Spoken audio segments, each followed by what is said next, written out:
This is 7 National News, and in our top story. In his capacity as the ruler of Dubai, the UAE Vice President and Prime Minister, His Highness Sheikh Mohammed bin Rashid Al Maktoum, has issued Law No. 22 of 2015 regulating public-private sector's partnerships in the Emirate of Dubai. The new law aims at encouraging the private sector to participate in the development of projects and increasing investment in trade in different fields in a way that serves economic and social development in the Emirate of Dubai.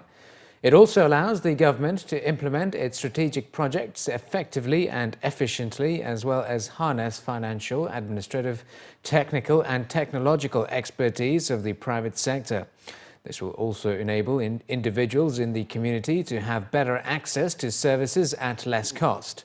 The new law also aims to increase productivity and improve the quality of public services, transfer of knowledge and experience from the private to the public sector, as well as training and qualifying Emirati public employees in the areas of management and operation of projects.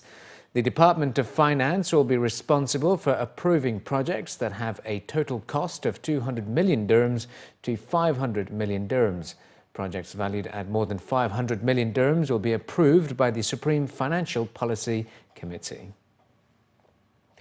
The Ministry of Foreign Affairs has urged UAE nationals travelling abroad to follow travel guidelines and procedures in order to facilitate citizens' travel and to ensure their safety while abroad.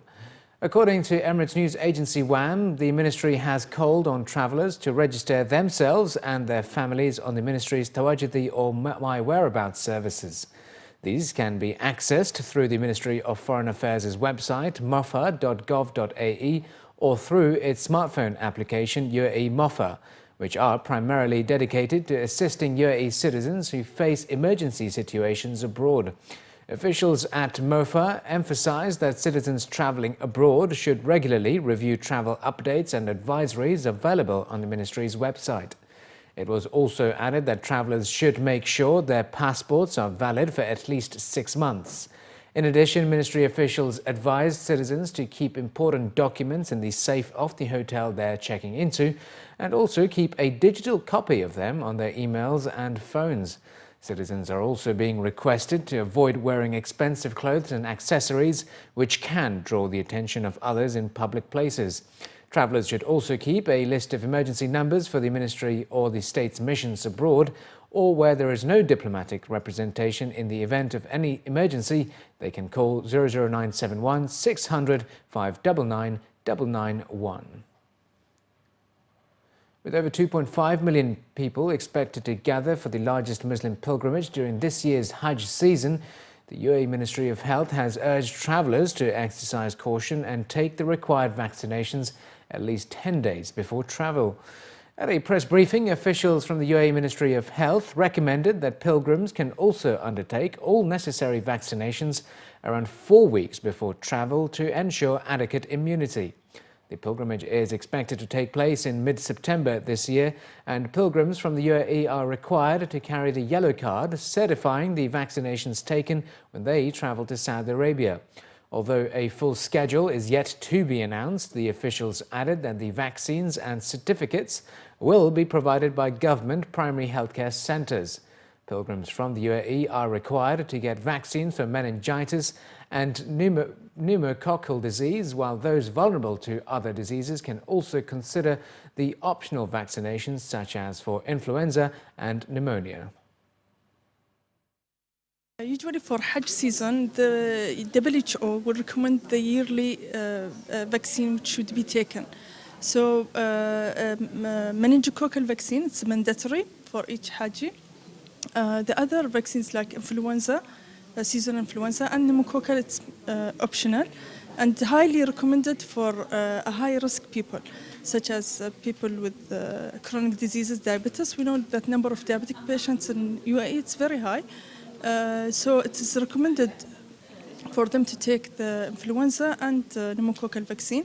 People with heart disease, lung disease, pregnant ladies, age above 55, we recommend them to take also the vaccines.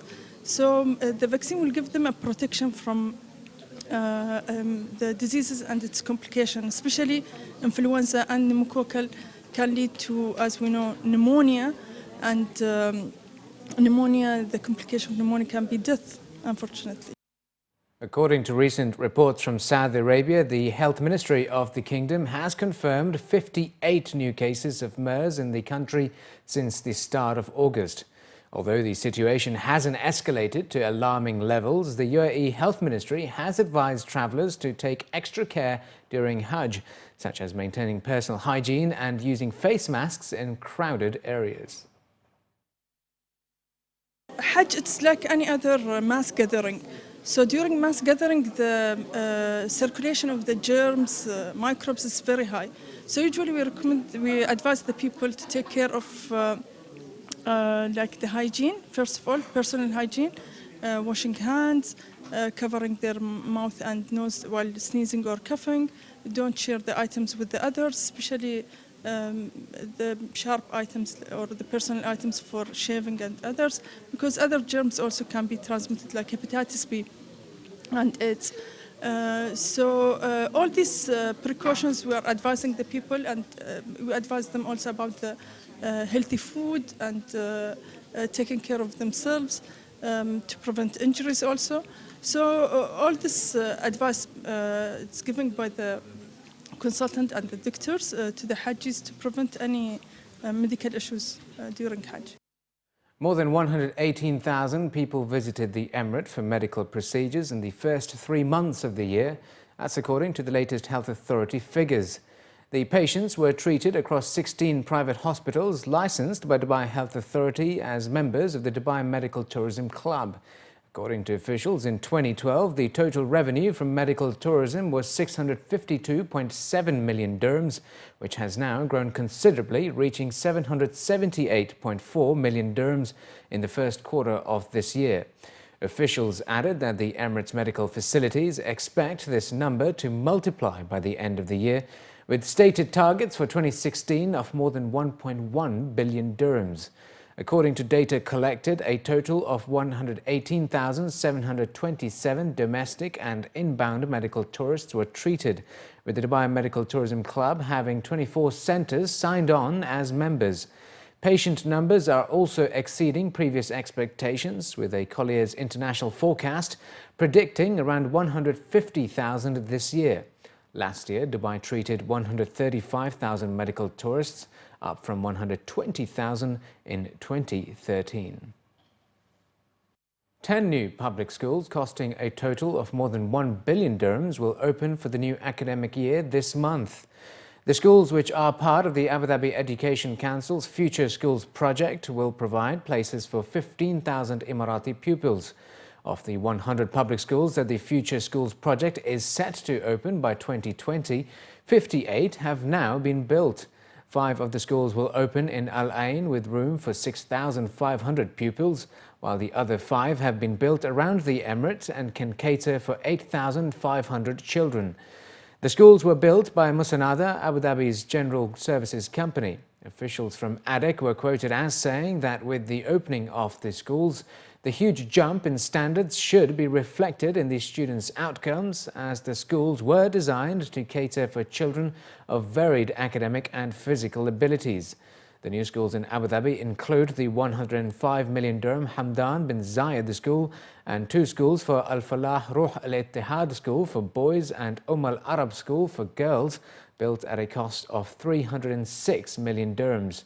There are also built schools on Yas Island and in Al Shawameh region in Al Ain Ash-Shuaib.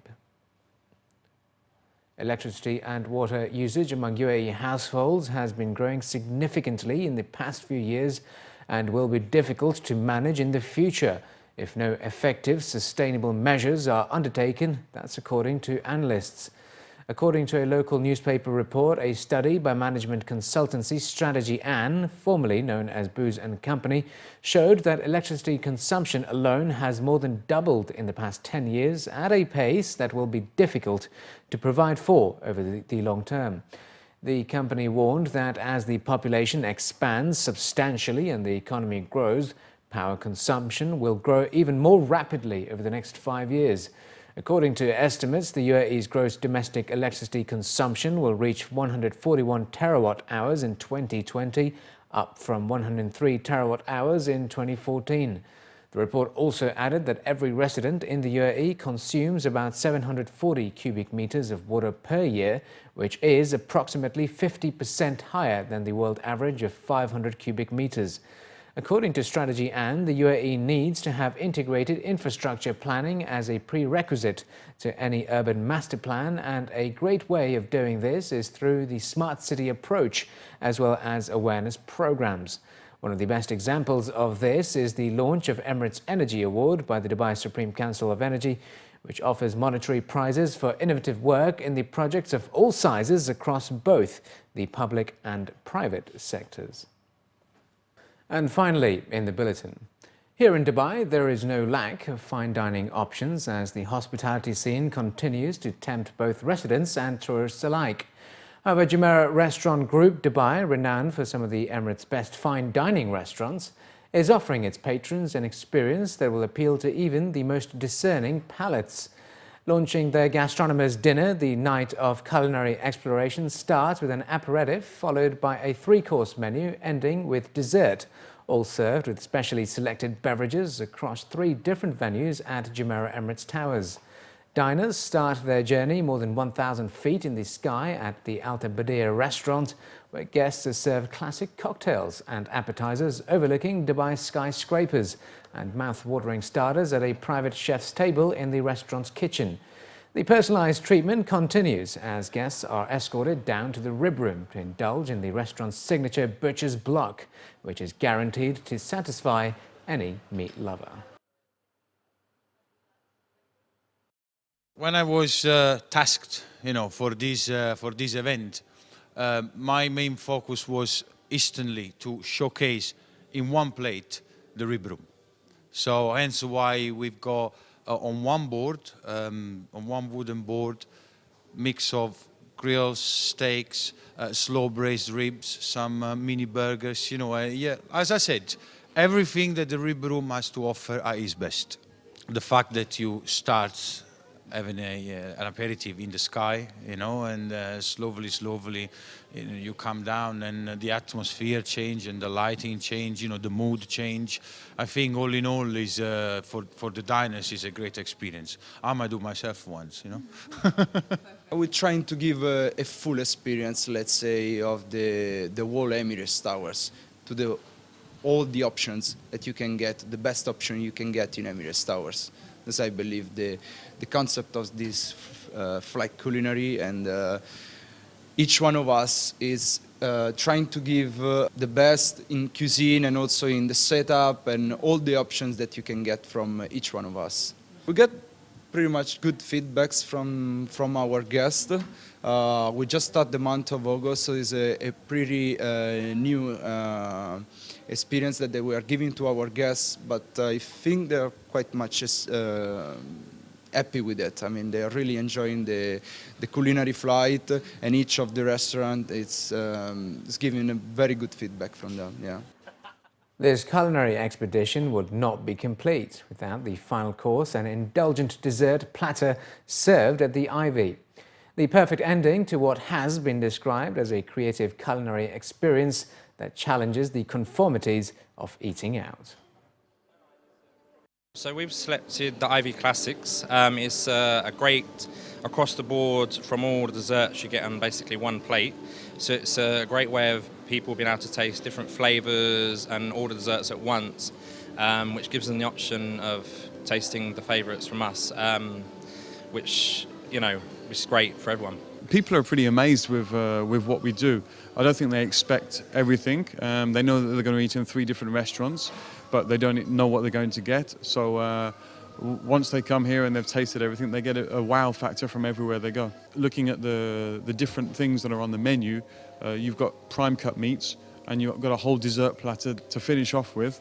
On top of the amuse bouche and the starters, you have great value for money.